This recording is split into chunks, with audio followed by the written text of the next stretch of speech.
Boa noite a todos. Irmãos, como nós estamos na sequência dos filhos de Israel no livro de Gênesis, hoje nós veremos o capítulo 38. Eu peço então, portanto, que você abra a sua Bíblia. Em Gênesis, capítulo 38, nós veremos o conteúdo de todo esse capítulo. No entanto, agora, no momento inicial, eu lerei apenas até o versículo 6.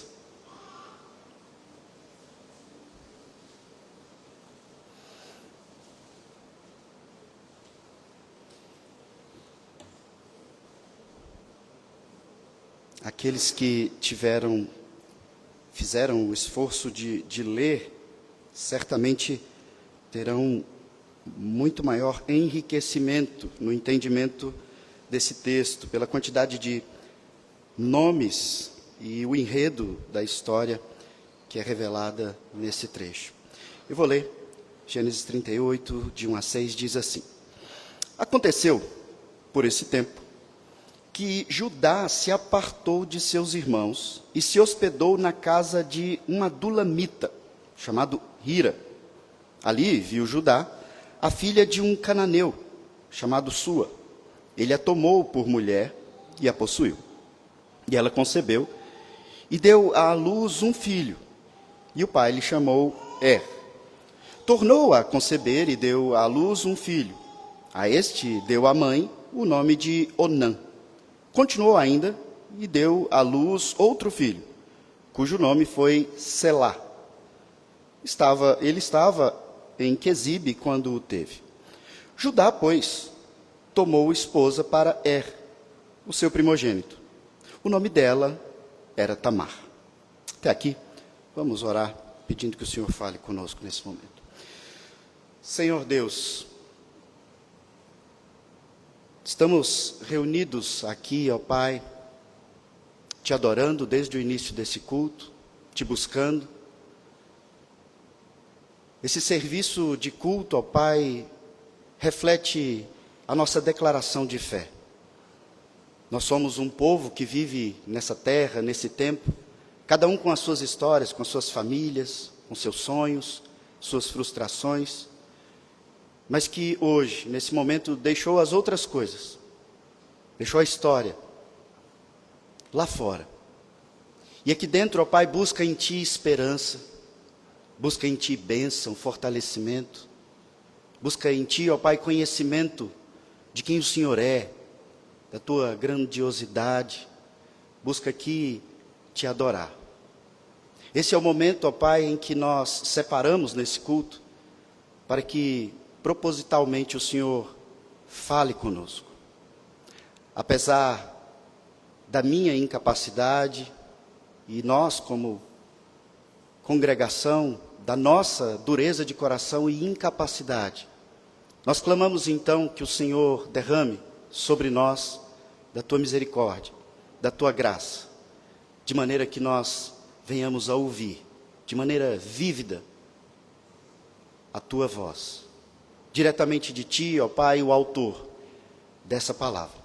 Assim que nós oramos em nome de Jesus. Amém.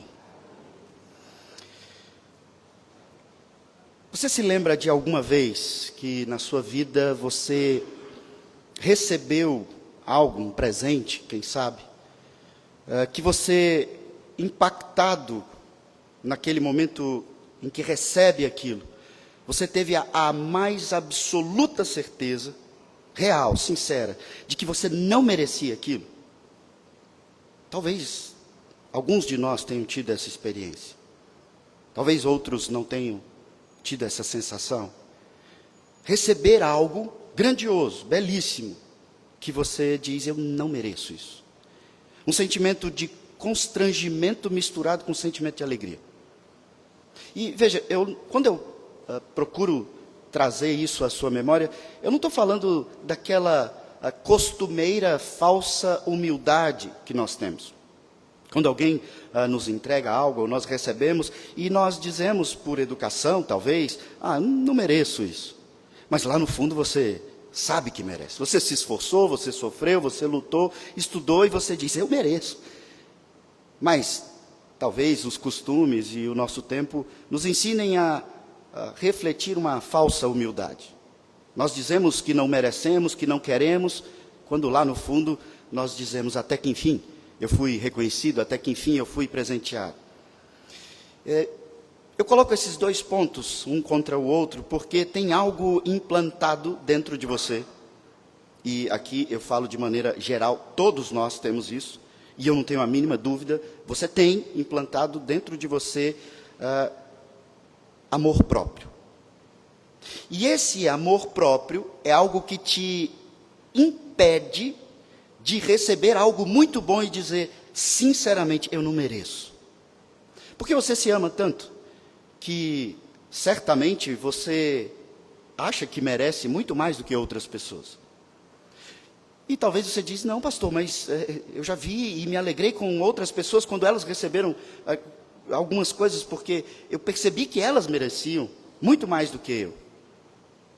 Ok, então pense que alguém que aprontou os piores crimes e pecados durante toda a vida, recebe algo que você que está aqui lutando, trabalhando e perseverando na fé, nunca conseguiu receber, e então essa pessoa, um criminoso, um mentiroso, recebe, e você olha e diz, de fato eu não mereço. Percebe como as coisas vão mudando de acordo com o contexto? Eu começo falando sobre essas coisas porque esse texto do capítulo 38 de Gênesis, ele é como um grande peso sobre nós, quando nos mostra a proporção do que verdadeiramente é graça, a graça de Deus. Nós falamos aqui na igreja, nas nossas vidas evangélicas, muito em graça. Mas muito do que nós falamos sobre graça é mera teoria teológica. Graça é ter a mais absoluta convicção e certeza de que você é ruim. É ter a mais absoluta convicção e certeza de que você merece o inferno. Você não merece nada. Mas então, recebeu o que há de mais valioso: a salvação. Você não vai ser condenado por aquilo que você merece. Você não vai receber o castigo que deveria receber. Porque Deus, muito antes da fundação do mundo, olhou para você, na eternidade, acima do tempo e do espaço, e diz, você não merece, mas eu quero te salvar. Sabe, esse texto nos mostra isso. E foi muito importante, no domingo passado, nós olharmos para o capítulo 37 e inicialmente aprendermos como devemos ler um texto da Escritura Sagrada. E algo que eu me esforcei muito para deixar claro é, não leia procurando exemplos morais, ou não faça uma leitura moralista. E isso foi fundamental para o nosso entendimento, porque quando nós chegamos no capítulo seguinte, o capítulo 38, se nós fizéssemos uma leitura moralista, eu tinha que pular esse capítulo. A tragédia desse capítulo na narrativa, e não é mera historinha, é algo que aconteceu. É algo que nos deixa impactados. O personagem principal dessa história dos filhos de Israel é José. E o capítulo 37 nos conduz a isso. Mas a gente chega aqui no capítulo 38 e sem explicação, sem sentido algum, o texto apenas diz, por esse tempo, no verso 1. Aconteceu algo. Nesse tempo. Lembra do capítulo 37? José, sou seu pai. Eis-me aqui, pai. Vai encontrar seus irmãos que te odeiam. José encontra os irmãos. Os irmãos então ficam discutindo, o mais velho diz, vamos fazer isso, vamos colocá-lo num buraco, e o mais novo diz, não, vamos vendê-lo. E todos ali, macumunados, combinando toda aquela malícia. José é vendido. Ismaelitas compram José, José agora tem o destino certo, Egito. Aconteceu por esse tempo algo na vida de Judá. Judá é aquele que tem o nome hebraico de Judas. Esse que deu a brilhante ideia de vender José, ao invés de simplesmente perder José. Já que a gente vai fazer maldade, então vamos ganhar alguma coisa com essa maldade. Esse é Judá. A história se vira para Judá. Só que tem dois personagens principais aqui que não deveriam estar ligados: Judá e Tamar. Tamar é nora de Judá. O texto não muda sem sentido, porque a Bíblia não é uma revelação sem sentido, nem uma frase, nem uma palavra aqui é sem sentido. O texto está nos mostrando que a história dos filhos de Israel, assim como na vida de José e de todos os outros 11, assim como do pai, do avô, do bisavô, não é uma história com um fim moral. É uma história da graça. Deus salvando um povo simplesmente porque Ele fez a promessa de salvar esse povo. De maneira nenhuma porque alguém merece, de maneira nenhuma porque alguém fez algo bom para isso. Deus é fiel, e quando você canta que Deus é fiel, você está dizendo Ele é fiel a Ele mesmo. Porque o que Ele promete fazer, Ele faz. E é isso que o texto está nos mostrando. E porque Ele é fiel, os filhos de Israel são salvos, não merecendo nem um pouco a salvação. Se você leu o texto de Gênesis, como eu tenho pedido para vocês fazerem leitura, você viu aí a mulher chamada Tamar. Essa Tamar, nora de Judá, ela se passa por uma prostituta nesse capítulo 38. E dessa maneira ela tem relação íntima com seu sogro. Judá tem um filho, adultério, incesto. E Tamar faz tudo isso porque ela entendeu aquilo que nós nos esforçamos para entender domingo passado, no capítulo 37. Ela entendeu a promessa da descendência da semente. O Messias prometido virá pela semente desse povo. Ele é o leão da tribo de Judá. Ela não sabia disso, nós sabemos porque já lemos o livro de Apocalipse. Mas Tamar queria um descendente. Ela queria ser portadora da semente, da descendência, da linhagem do povo de Abraão, Isaque e Jacó. Ela quer ser mãe de um herdeiro da tribo de Judá. Sim, são os 12 filhos, as 12 tribos, filhos de Israel. Judá é um desses filhos. Herdeiro da semente, da aliança e da terra de Judá. Se você já leu, e certamente já leu, quando há uma transição do Antigo Testamento para o Novo Testamento, nós temos o Evangelho de Mateus que abre a história, e o Evangelho de Mateus abre a história da encarnação do Messias, contando uma genealogia, mostrando a linhagem da semente do Messias. Logo no versículo 3 de Mateus capítulo 1, nós temos ali, no início da genealogia de Jesus, o texto dizendo: Judá gerou de Tamar a Pérez e Zera. Eu não sei o quanto isso te espanta, mas a mim me espanta muito. Esse Judá é aquele que dá o nome da tribo tão famosa, a tribo de Judá. E como eu mencionei, Apocalipse 5, verso 5, diz que Cristo é o leão da tribo de Judá, da raiz de Davi. Meus irmãos, isso é graça. É isso que é graça. O Messias, que nunca pecou, vem da linhagem de uma trama familiar das mais horríveis que talvez nenhuma das nossas famílias aqui experimentou. É a história de Deus salvando, abençoando e preservando o seu povo, porque Ele escolheu esse povo. Um povo de coração corrupto, num mundo caído, corrompido, e Deus salva totalmente, unicamente, exclusivamente pela graça. Lema da Reforma Protestante. Essa é a história dos filhos de Israel. E não é diferente, essa é a minha história. Em vários momentos como esse, já contei aqui momentos em que ficou muito nítido na minha vida a ação da graça de Deus. É desses sentimentos que envolvem responsabilidade, alegria, mas também constrangimento, eu estar diante de vocês e ter a mais absoluta certeza que aqui, reunidos em culto, não tem mérito nenhum eu estar na frente de vocês falando, pregando e crendo E eu creio nisso. Que Deus fala por meio de mim. É isso que é graça. Não tem mérito. Um Deus bom de um povo mau. Observe comigo o texto. No versículo 1 diz: aconteceu por esse tempo, ou seja, enquanto a história de José caminha, eu quero te contar algo.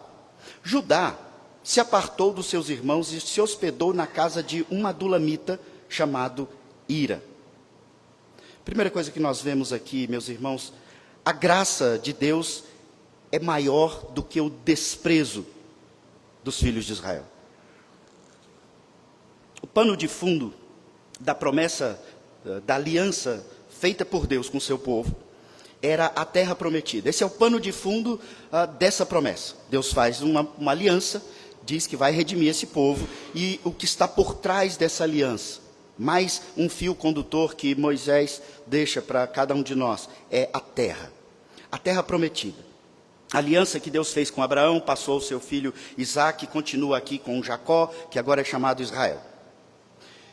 O que Israel e seus 12 filhos têm de mais precioso naquela vida temporal era a terra da promessa. Judá vendeu seu irmão José para os ismaelitas, ele vai para o Egito, que simboliza a terra da escravidão. Não é mero símbolo, é de fato. Judá, então, é aquele que tirou o direito de José de viver na terra da promessa, a terra prometida. Eles estão ali, família, filhos de Israel. Judá participa daquele plano malicioso dos irmãos e tem a brilhante ideia: vende, deixa ele ir para a terra da escravidão, longe da terra da promessa. Esse é o pano de fundo. Não bastasse isso, o texto nos mostra que o próprio Judá, ele não valoriza nem um pouco a tão valiosa terra da promessa. O texto nos diz isso. Judá se apartou dos seus irmãos. Ele vai embora. Ele não quer viver ali. Ele tem coisas mais legais, mais importantes, mais divertidas. Abraão, o bisavô de Judá, havia dito algo que o versículo 1 também nos deixa chocados. Lá em Gênesis 24, vários capítulos anteriores, ali no contexto de Abraão, Abraão diz: não tomarás esposa para o meu filho das filhas dos cananeus. Bisavô de Judá, dizendo: meus descendentes não podem se casar com mulheres cananeias. O versículo 1 nos diz que Judá se apartou, despreza a terra da promessa e se hospeda na casa de uma adulamita. Não bastasse isso, ali viu Judá, diz o verso 2, a filha de um cananeu, chamado Sua. Ele a tomou por mulher e a possuiu. O bisavô diz: não faz isso. Judá faz, abandonando a terra. Ele escolhe para si uma mulher cananeia. Abandona a promessa da semente, porque se casar estava totalmente ligado com a descendência, a semente. Abandona também a terra da promessa. Como eu tenho dito, a terra, assim como a semente, tem um papel importantíssimo na história da redenção do povo de Deus, em toda a história. Então, até aqui nós já observamos 3 elementos importantíssimos. O primeiro deles é a aliança em si, a promessa da redenção, Gênesis 3,15, o descendente que iria redimir esse povo. Em segundo lugar, a semente, nós vimos domingo passado. A semente é o meio pelo qual viria esse Messias, ou seja, a promessa, a aliança se cumpriria por meio da descendência, da semente, da linhagem do Messias. Terceiro, a terra.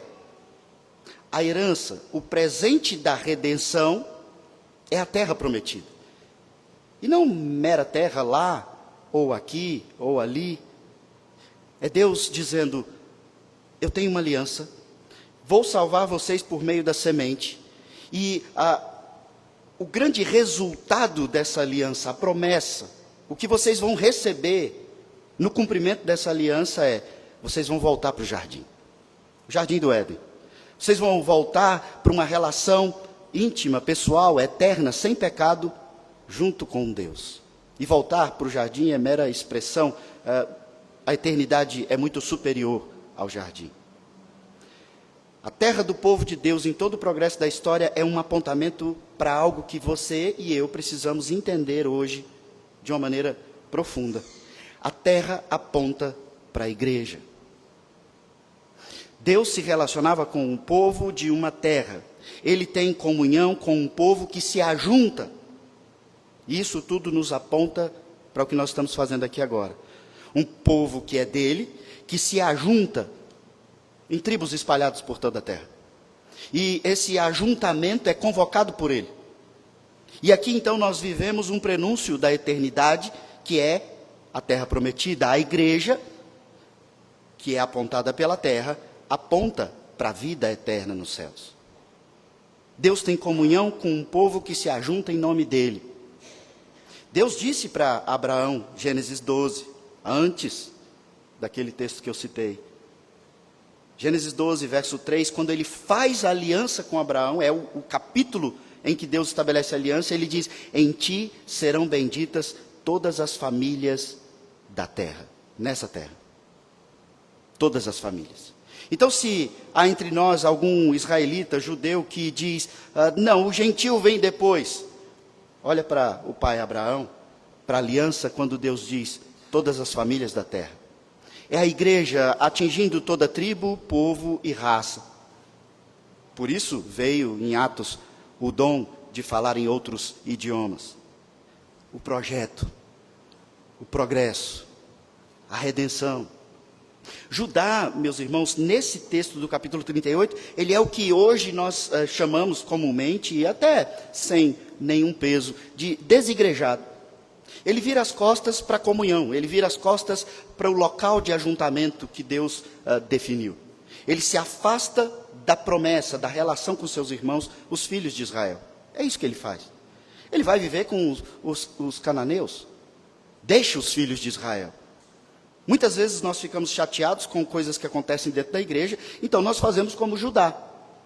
Tá, Deus proibiu esse negócio aí de casar com pessoas que não são de Deus, mas, gente, isso é coisa da Bíblia, isso é coisa do passado, eu vou fazer. A exemplo de Judá. E então você fica chateado com a igreja e diz, olha, eu não vou mais para aquela igreja, pessoal chato. Então você vira as costas para os filhos de Israel. Judá está alheio à terra, alheio à promessa. Ele despreza a graça. E a terra, assim como a igreja, como instituição, eu preciso deixar isso claro, ela não tem poder mágico que faz você ser feliz por si. Não é isso. Vem para a igreja e você vai ser feliz. Entra da porta para dentro, você vai ser feliz. Não é isso. Deus é quem sustenta e abençoa dentro do contexto de um relacionamento com o seu povo. Era essa a promessa lá, é essa a promessa hoje. Não era a terra em si. Não é a igreja, instituição em si. É a comunhão desse corpo que tem como cabeça Cristo.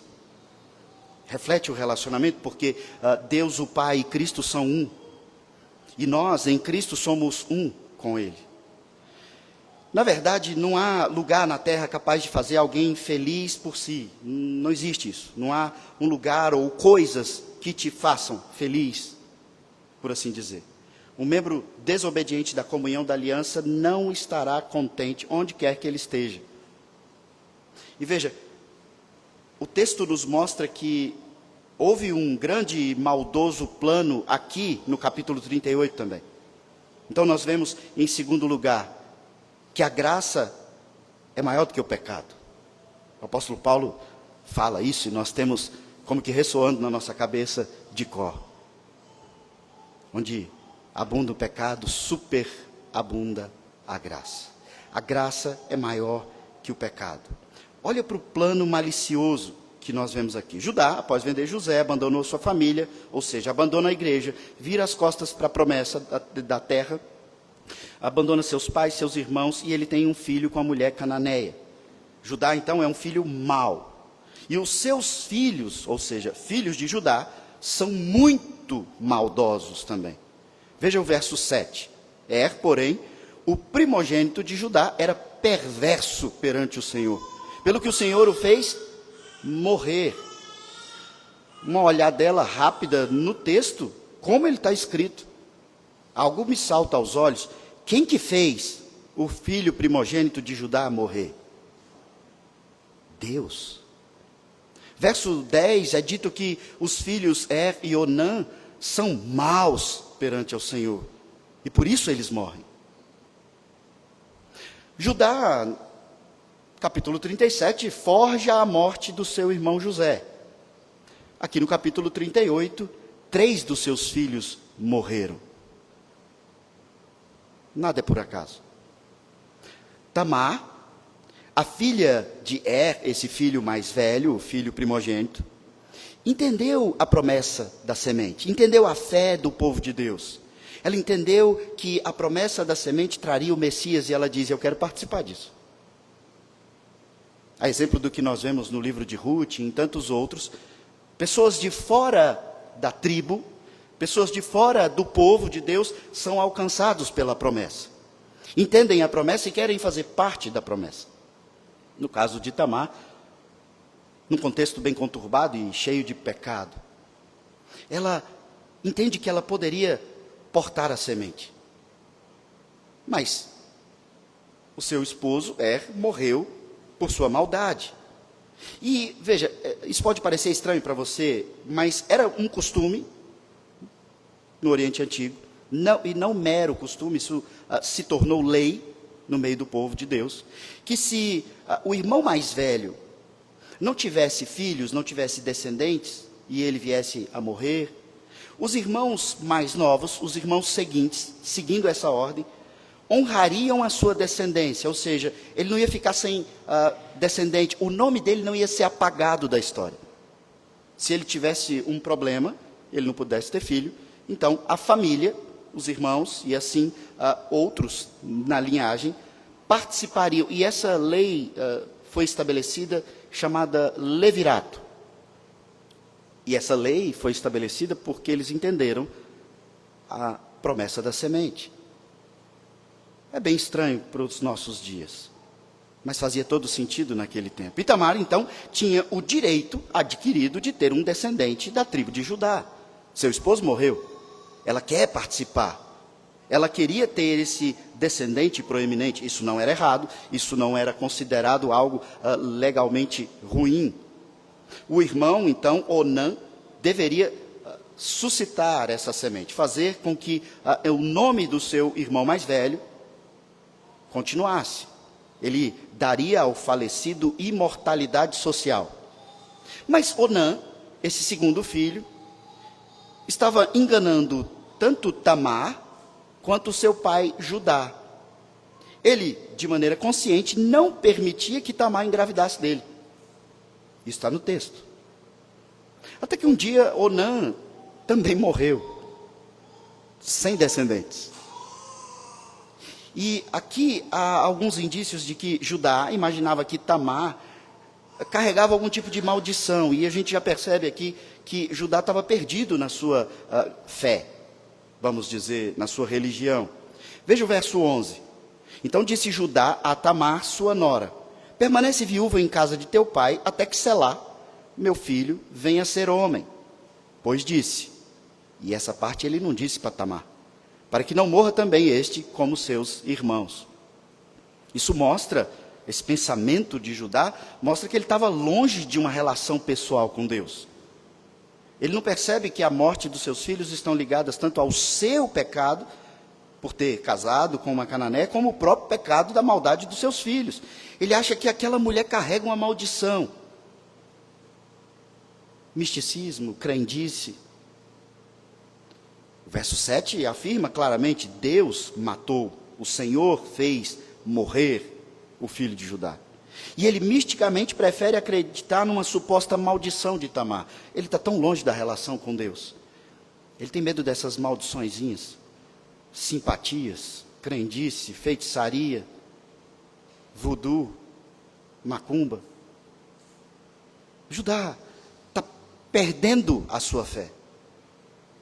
Ou, por que não dizer, se afastou de tal maneira que já nem lembra da fé. Judá, então, promove um plano maquiavélico para afastar Tamar do terceiro filho, que é esse Selá. Ele manda que Tamar volte para a casa do pai dela, lá na casa da família. O grande problema é que ele faz isso, o texto parece não deixar tão claro no início, mas depois fica evidente. Ele tinha um plano de afastar essa maldição da casa dele. Ela fica lá esperando, viúva, eternamente viúva, e eles aqui tocam a vida deles. Estudiosos afirmam que passaram-se aproximadamente 20 anos, do verso 1 até o verso 11. Tamar, esperando. Selá não vai virar homem nunca. Tamar então percebe que Judá está enganando. Período esse que José, nunca se esqueça, está lá no Egito. E ele está vivenciando tudo o que será visto por nós no capítulo 39. Não perca José aí da sua memória.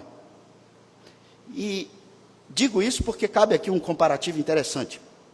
Enquanto José, por força maior, por armação dos irmãos, ele está longe da terra da promessa, longe do convívio e comunhão do povo de Deus, está na terra da escravidão no Egito. Ele lá, no sofrimento, na escravidão, ele luta para se manter fiel a Deus, numa provação gigantesca. Judá voluntariamente se afasta, age imoralmente e não tem peso de consciência. Esse é um aspecto moral, que cabe aplicação, como eu disse domingo passado. Não estou dizendo que olhar para a moral bíblica é algo ruim. Só não procure a salvação pela moral. A esposa de Judá morreu nesse período. O terceiro filho dele, o Selá, nunca foi resgatar Tamar. E Tamar, então, para suscitar a descendência da semente da tribo de Judá, bola um plano para ter o seu filho, a sua descendência. Ela fica sabendo que Judá vai chegar por ali. Veja, Judá já se perdeu na fé completamente. Ele está andando em meio àquele povo, ele já está acostumado com o sistema de culto daquele povo. E ele está ali naquele contexto, onde havia as prostitutas cultuais. Tamar coloca um véu, parecendo com uma dessas prostitutas, e Judá fala: opa, me dei bem. Veja que ponto chega o abandono da fé de Judá. Jacó, o pai dele, era o famoso enganador. Judá, o filho do enganador. O enganador que foi redimido e passou a se chamar Israel. Mas ainda está aprendendo na sua caminhada de santificação. Ele ainda não é perfeitamente justo e santo. Esse Judá engana esse pai, que foi um grande enganador, com a falsa notícia da morte do José. E agora engana Tamar. E em seguida ele é enganado por Tamar. Meu objetivo aqui é mostrar para você o emaranhado que o pecado faz com a vida da gente. O que a mentira faz, o que a confusão faz, e nós ali tentando dar um jeitinho quando a promessa de Deus não chega, e a gente vai só se embolando, de tal maneira que chega um ponto que nós não conseguimos mais sair, resolver, não vemos mais esperança, expectativa, solução. É aí que entra a graça. Ou pelo menos é aí que entra a sua percepção correta da graça. Alguns pais já me procuraram em aconselhamento, em situações difíceis, filhos que abandonam a igreja, situações bem conturbadas, e dizem: pastor, o que eu faço para o meu filho ser crente? Ou o que eu faço para fulano entender? E eu digo: olha, você não faz nada, a não ser dar o seu testemunho, orar com a pessoa e por ela, e, quando for oportuno, falar do Evangelho. Mas você mesmo não faz isso. Mas eu sempre coloco algo que é bem nítido na minha experiência pessoal, da minha vida. Provavelmente, se essa pessoa da sua família, que se afastou da igreja, que não quer mais saber de Deus, se ela de fato é de Deus, fica tranquilo, que depois do fundo do poço ainda tem jeito de cavar mais fundo. E às vezes até um pouquinho mais fundo, e quando já está tudo bem fundo e bem lameado, e o sofrimento é real, desesperador, a ponto de não querer viver, se é de Deus, Nessa hora, o entendimento de graça vem de uma proporção gigantesca. E eu não estou aqui estabelecendo um método, viu? Estou falando um pouco de experiência pessoal, daquilo que eu tenho visto e vivido. Ore e espere. Se é de Deus, Ele não perde. E esse texto está mostrando isso claramente para nós. Nós vemos intriga, inveja, mentira, incesto, ódio. Tudo isso presente no coração do povo de Deus. Os nossos irmãos antepassados. Judá vai morar ali com o povo da região de Adulão, os adulamitas, e ele passa a cultuar com eles, de uma forma completamente repugnante, aquilo que Deus estabelece como adoração para o seu povo. Os cananeus, os adulamitas, esse povo com que Judá se mistura, se casa. Ele entrega os seus filhos a se casarem. Judá, entrega a sua descendência para se casar. E não sei se você fez essa associação, mas cananeu vem do nome de Cã, aquele filho de Noé que foi amaldiçoado, que o texto lá de Gênesis, contando a narrativa sobre Noé, nos mostra que Cã foi amaldiçoado por seu pai, expulso do meio do povo de Deus. Cã, com isso, está sendo reconhecidamente parte da linhagem da semente da serpente. E dele surge o povo cananeu, que agora Judá se envolve, cultua, se casa, entrega os seus filhos para se casarem, completamente perdido. Como eu disse, o culto desses cananeus era algo completamente estranho à palavra do Senhor. Envolvia prostituição, orgia, como forma de culto. Por isso tem prostituta na porta do templo. Havia ali a cerimônia da magia da fertilidade. Mulheres casadas, prostitutas comuns, participavam desses cultos com esse véu no rosto, para que elas não fossem reconhecidas quando estivessem andando no meio da cidade. E elas ficavam ali na porta do templo, esperando o convite para então cultuar dessa forma satânica. Judá, viúvo, vai ao templo cultuar dessa forma e encontra a sua nora, mas ele não sabe que é sua nora porque ela está com o rosto coberto. O verso 14 diz que ela despiu as vestes da sua viuvez e, cobrindo-se com um véu, se disfarçou e assentou à entrada de Enaim. O verso 21 diz: então perguntou aos homens daquele lugar, onde está a prostituta cultual que se achava junto? Ou seja, esses textos estão mostrando que ela armou, ela se disfarçou de prostituta, para enganar Judá. E ele foi, sem peso de consciência. O plano que ela armou envolvia receber uma garantia de que Judá era Judá, pegando os pertences pessoais dele, algo que nenhuma outra pessoa podia se passar por ele. Ela pediu para Judá, nesse momento de envolvimento, 3 coisas: o selo, o cordão e o cajado pessoal dele. O selo era um tipo de brasão que o identificava, era particular, só ele tinha, era feito exatamente para ele. O cordão era também algo personalizado, onde ficava esse selo pessoal dele, e tinha o cajado, que fazia parte daquela cultura e também era personalizado, entalhado, para cada pessoa, de acordo com a história, com os nomes. Então, essas 3 coisas eram como uma promissória assinada, não tinha como Judá negar. Judá deixou essas 3 assinaturas com Tamar como uma promissória: depois eu te pago, fica aqui com essas coisinhas, depois eu pego de volta. Ele não desconfia de nada. Então ela surge grávida, é o que o texto nos revela. E ele, então, rapidamente, não pensa 2 vezes.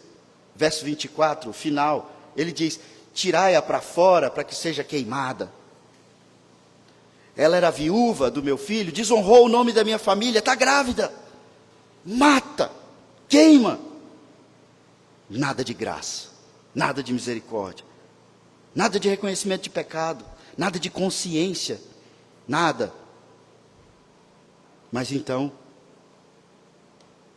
tudo se virou contra ele, porque o verso 25 diz que, em tirando-a, mandou ela dizer a seu sogro: do homem quem são essas coisas eu concebi, e disse mais: reconhece de quem é esse selo, e esse cordão, e esse cajado.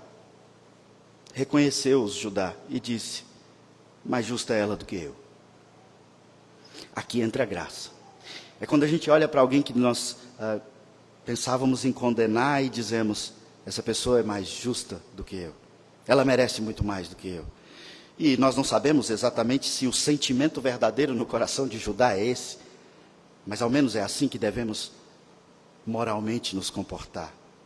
E nós então entendemos o fechamento desse texto, que fica claro para nós que é essa graça que nos redime, ou por meio dessa graça que nós recebemos a redenção. Aqui começou o processo de conversão de Judá.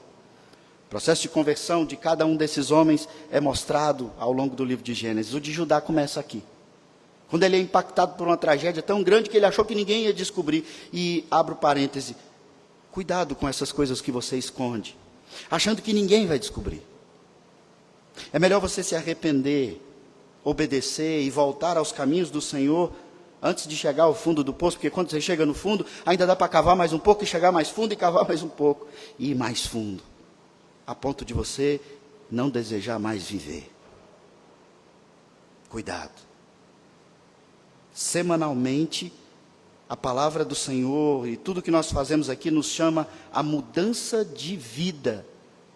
Não só de comportamento exterior, mas a mudança de coração. E muitos de nós, assim como eu já contei sobre a minha vida, entramos e saímos da igreja, ouvimos isso e temos a consciência como que cauterizada, e isso passa de um ouvido para o outro e parece que não para dentro da nossa cabeça. Não há nenhum tipo de reflexão. Porque nós nos acostumamos com o sistema religioso, nós sentamos no banco, ouvimos o pastor falar durante 40, 50 minutos, então a gente vai embora e enfrenta a semana. Porque a minha vida mesmo é o que eu faço durante a semana. Isso aqui é um ato religioso que eu faço porque minha família sempre fez. Está errado. Judá começa a vivenciar um processo de conversão. E fica claro para nós, não é porque ele fez alguma coisa que merecia salvação. É porque Deus já havia escolhido Judá e definido como aquele que daria nome à tribo tão importante para a vinda do Redentor. Nascem mais filhos, o texto nos diz, Pérez, Zera. A briga entre esses gêmeos se inicia no ventre. Parece que a história vai se repetindo, né? Esaú e Jacó, Pérez e Zerá. O mais novo ganha o direito de primogenitura, logo no nascimento. As histórias vão se repetindo. Tamanha era a importância da primogenitura. O filho mais velho era identificado com um cordão vermelho para não ter confusão depois. Porque isso era muito importante. Para que jamais se perdesse a primogenitura. Mas é mais confusão. E nós continuaremos observando o desenrolar de tanta intriga, tanta briga, que quando você olha para a sua família, parece que está repetindo a história. Então, se a história se repete, lógico que não tão tragicamente como aqui, entenda, se você é de Deus, se você é de Israel, é filho de Israel, a graça está te alertando. Para de se afastar, para de se misturar, para de desobedecer, muda de vida. Porque todos esses que nós estamos vendo não são perdidos, eles são salvos pela graça. Mas a consequência de tudo aquilo que eles fazem, eles pagam. Todos os irmãos de José sofrem terrivelmente pelos pecados que cometeram. Nós vimos aqui os filhos de Judá sofrendo com a morte, a consequência de seus pecados. Nós vimos um pouco, mas veremos mais do sofrimento de Judá. Consequência.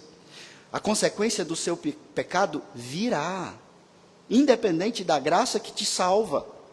Portanto, o grande alerta que nós fazemos semanalmente é: arrependa-se, muda de vida, para. Se na sua história há um emaranhado que precisa ser resolvido, é tempo de resolver. A palavra do Senhor é a sua instrução direta para resolver. Se tem que confessar, confessa. Se tem que repor o que foi usurpado, reponha. Conserta.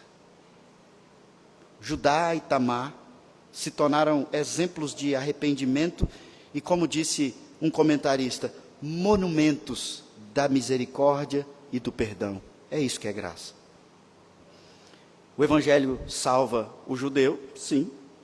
O Evangelho salva também o cananeu. O Evangelho salva brasileiros, usando a semente da fé, como no caso de Tamar. Ela não estava nessa genealogia, mas ela abraçou e a graça alcançou. No meu caso, foi exatamente assim. Eu não estou aqui porque meu pai era crente. É graça. Esse enganador Judá vai passar por um processo tão grandioso de transformação. Nós veremos, seremos testemunha disso. De maneira que esse homem covarde, que entrega seu irmão, que faz todo tipo de coisa, virando as costas para a promessa da aliança, ele chega a oferecer a sua própria vida para salvar a vida do seu irmão. Capítulo 37, ele vende um irmão. No finalzinho, ele diz: eu me coloco no lugar do meu irmão, Benjamim. Apontando para quem? Aquele que se entrega para salvar os seus irmãos. Aquele que não tem erro e diz: eu me entrego. Ninguém toma a minha vida, eu voluntariamente entrego. Porque meu Pai os ama. E a graça os alcançou pelo decreto divino. Eles são salvos e eu não vou perdê-los. Eu entrego a minha vida para que eles venham. Só que quando Cristo faz isso, algo que foi apontado por Judá, e nós veremos em detalhes depois, Ele te chama a uma nova vida. Uma vida em que você se despe, você tira a vestidura do velho homem, aquele que vivia como o antigo Jacó, o antigo Judá, o antigo Rubens, e agora se veste das vestiduras de Cristo, lavadas no sangue dele. Ele então passa a ser o seu padrão. Você vai alcançar por si? Não, mas ele é o seu objetivo. Ele é o caráter. Ele é a moral que você precisa olhar e dizer: é com ele que eu quero me parecer. Mas esse não é um mero desejo que você terá como um crente frustrado. Ele te garante que, se você realmente quiser, você fizer por onde e você pedir, ele já habita em você. Então esse caráter não é algo distante que você vai imitar pelo comportamento, ele já está em você. Então, em todos os momentos em que o pecado vier e a tentação surgir, o Espírito Santo age na sua consciência e diz: opa, isso aqui eu não posso fazer. Porque ele mora em você, ele habita em você. Por isso ele é o Verbo encarnado, que habitou entre nós e, quando foi assunto aos céus, derramou na igreja, na terra da promessa, o Espírito Santo que habita em cada um de nós e em todos nós coletivamente, e age na nossa consciência. Portanto, tentar imitar o caráter de Cristo não é uma ideia frustrante, não é uma utopia. Ele já habita naqueles que são deles, e o maior interessado em que você viva conforme o caráter dele é ele mesmo. E ele tem todo o poder. Então o que falta? Lembra que no começo eu falei que nós achamos que entendemos o que é graça? E lembra que eu falei que dentro de nós está implantado esse auto-amor, esse amor próprio que nos impede de entender, de perceber verdadeiramente a graça? É esse mesmo implante que você tem, que te impede de viver a passos largos o caminhar do caráter de Cristo. Porque você se ama tanto, que você não quer deixar de fazer as coisas que te divertem, mesmo que ele diga para não fazer. Coisas que você sabe que trarão consequências ruins, mas você só quer viver, porque a vida é curta e a gente tem que aproveitar. Isso é tudo resultado desse implante. E esse implante também aconteceu lá atrás, quando, por causa do nosso representante maior, os nossos pais, Adão e Eva, nós fomos todos amaldiçoados. O projeto de redenção entra em ação. Deus é quem decreta, Deus é quem escolhe, mas cabe a você responder. Ele é soberano, mas você é responsável. E como crente que já confessou, você não pode simplesmente negligenciar essa responsabilidade. Já disse e repito para encerrarmos hoje. Quando eu tenho que pregar para vocês, a responsabilidade é gigantesca. Imagine, eu preciso ser fiel à palavra de Deus. No Antigo Testamento, se os profetas falassem o que Deus não disse, eles seriam condenados à morte. Se eu digo que Deus disse o que ele não disse, eu vou responder por isso.